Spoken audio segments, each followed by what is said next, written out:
So hello everyone, আমি নন্দিনী। তোমরা কেমন আছো? আশা করি খুব ভালো আছো, আর আমিও খুব ভালো আছি। তো সকাল সকাল ঘুম থেকে উঠে পড়েছি, আর বাইরে দেখছি একটু হাওয়া দিচ্ছে। তো বসন্তকাল যেহেতু চলেই এসছে, আর সামনেই হচ্ছে রং খেলা।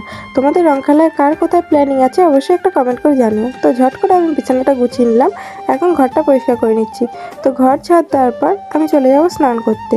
তো স্নান করেও চলে এসেছি, আর এখন আমি খাওয়া দাওয়া করে নেবো। তো খাওয়া দাওয়া করার পর আর ভিডিও করা হয়নি, সন্ধ্যা হয়ে গেছিলো। আর সন্ধ্যাবেলা আমি নিয়ে বসেছিলাম প্রজেক্ট। আর তখনই বোন একটা রেসিপি বানিয়েছিল, সেই রেসিপিটাই বানিয়ে আমার কাছে নিয়ে এসেছে ট্রাই করার জন্য। তো আমিও খেয়ে বললাম হ্যাঁ, ভালোই হয়েছে। আর আমার প্রজেক্ট কমপ্লিট হয়ে গেছে, আর ঘরের অবস্থা দেখো কেমন অগোছালো হয়ে রয়েছে। তো এখানে আমি অনেক বছর পর আবার আঁকায় হাত দিলাম, কারণ আমি আগে আঁকা শিখতাম, এখনও শিখি না। আর আমার আঁকাগুলোর মধ্যে তোমাদের কোন আঁকাটা ভালো লাগলো একটা কমেন্ট করে জানিও।